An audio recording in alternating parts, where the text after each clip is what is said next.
Hey, this is Chuck. Good afternoon and happy holidays. Thought we'd do a video today to just kind of walk you around the shop a little bit. We did some reorganizing late last week, moved some cars around in the jigs and rotisserie and all. And so it's a good time to just kind of take you for a walk through and show you what's going on.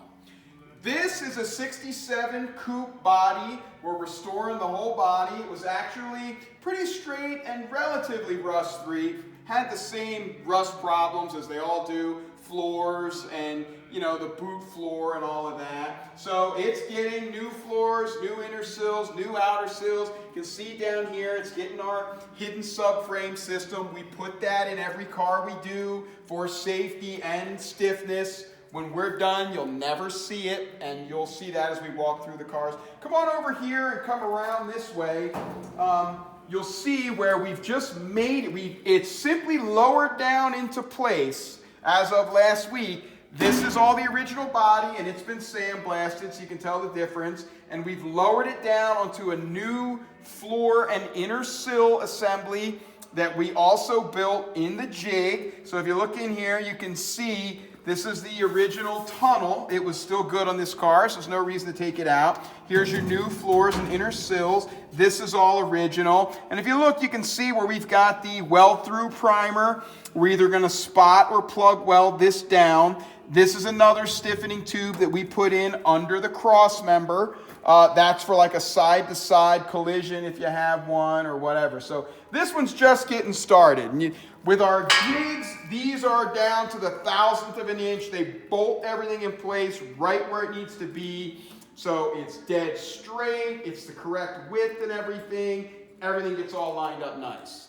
Now this one has just come out of the frame table, gone into the rotisserie for some additional repairs. We always put the sills on in the rotisserie because it's easier to get them up on edge. So if you come in here, you'll kind of see the next step where, again, we've got the original tunnel and all the original stuff, the original front and rear bulkheads, but then we've got the new floor and inner sill assembly. We've closed this in with the seat dishes, and there is another subframe tube in here for more side-to-side stiffness, and it comes right over this big radius cup plate, and that gives you a lot more strength in there when the radius arm is pushing and pulling under acceleration and braking. Of course, these are all of our panels here. Got the seat dishes for you. On this car, we did have to do the center section.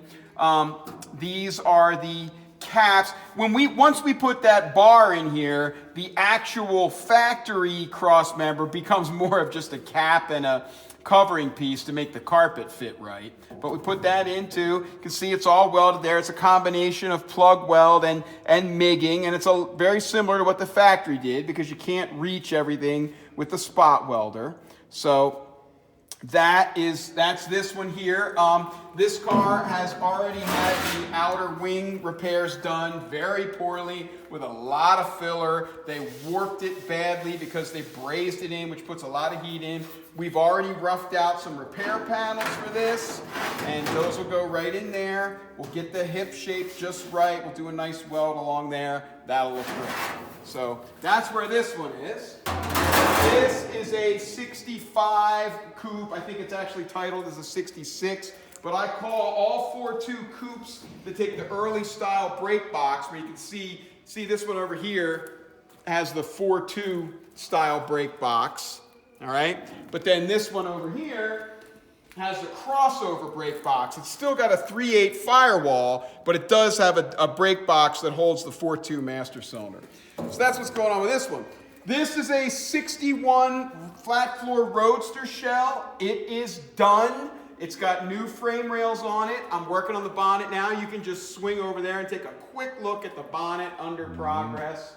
I'm behind schedule on that, and I need to get that done. But once that bonnet's done, that'll get mounted here, and then we'll throw this in epoxy primer. The doors are all new and have been fitted. And then if you go in here, you can see, again, the difference with the flat floor. Doesn't have the seat dish here, and then it doesn't have the heel well down there. But this is all new. We did use an NOS bulkhead to build it. So then in September, we had so much stuff in here. We own a lot of project cars with a company they're always looking for new homes, so if you need an E-type project, give us a ring. So actually, I built this at the end of the summer. My daughter needed a summer job this year. She actually helped me out with this a little bit. And we had a project car parked here, so it took up all the same floor space, but we weren't able to use any of this. So we built this. We've got bonnets and body shells. That's a 63 Roadster project. It's all numbers matching and complete. It's owned by the company. That is a 61 Roadster project. It's a flat floor. It's just after the outside lock cars. It's really early. It's got the double trunk hinges. That's all matching numbers and complete but apart. That's available, I guess. This is a 3/8 coupe body, which is actually quite good. It had minimal rust just in the floors. Someone cut the whole rear bulkhead out. Sometimes it's hard to remember these terms when I'm talking this fast. Someone cut the whole rear bulkhead out. I don't know what they were going to do, but that would actually not be too tough to fix. So that's a great body shell. This is a Series 2 coupe body shell. We own this as well. These are coupe roofs. We've never cut the roof off of a coupe, but a lot of people have in the past. We try to rescue them whenever we can. We have actually shipped roofs all over the world. And then here you've just got, this is a brand new Jaguar Heritage bonnet that came in with a project car that we are going to be starting here real soon. This is the original bonnet from that car. That's actually an outside lock car. This is a vintage fiberglass bonnet. They made a lot of these in like the 70s, I think. This one's got an odd mouth. It almost looks like they used a very early 61 bonnet to make the mold for this. So I got to do some more examination there. This is a whole big stack of center sections. A couple of them are customer center sections, but most of them are just cast-offs, leftovers, pieces we have, parts for various project cars. You know, over the years, things do pile up. So how did we get all those bodies up there, you might ask? We had to break down and buy a forklift. There's the forklift. It's actually called a reach truck. This thing goes up and reaches. It goes up past the roof of this building, so I got to do something to make sure I don't go through the ceiling, but it worked great to get those bodies up there.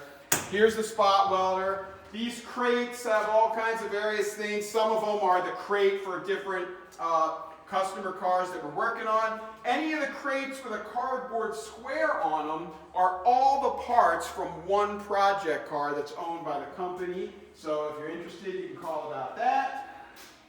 This Roadster shell is actually a September 62 car. It was titled as a 63. Very near and dear to my heart. This is my original E-Type from high school and college.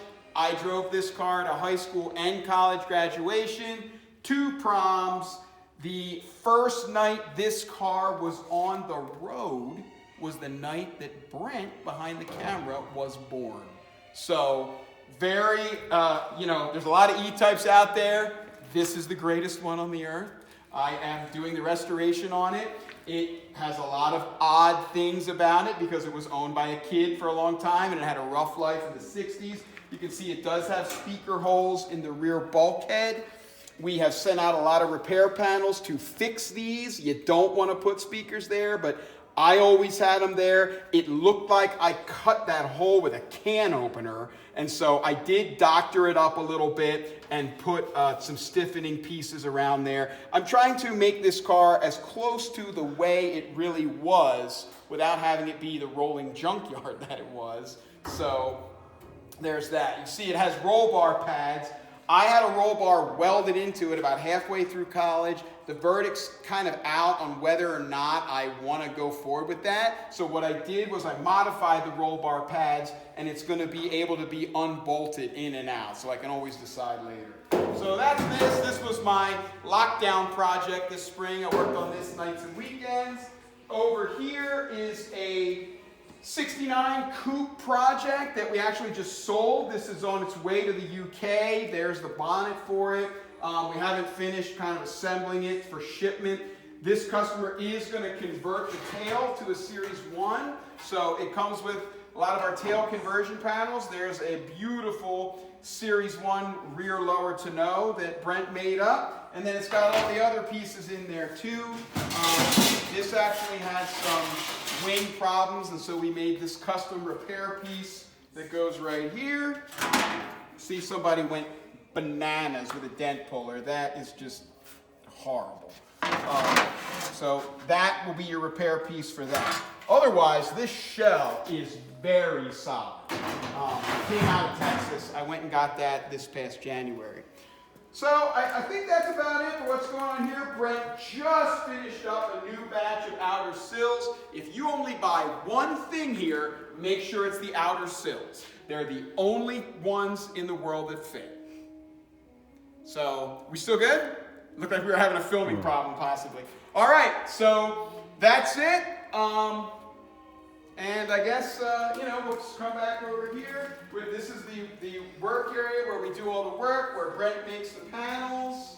And that's pretty much it. So I'll throw a shout out to some customers. This is Alan Ellis's car. That is Jim Holden's car right there. This is Hidekazu's car. So that's it.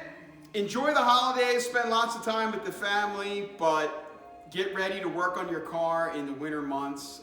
If you're in Australia, I know it's summer and it gets really hot, so you can do it down there too.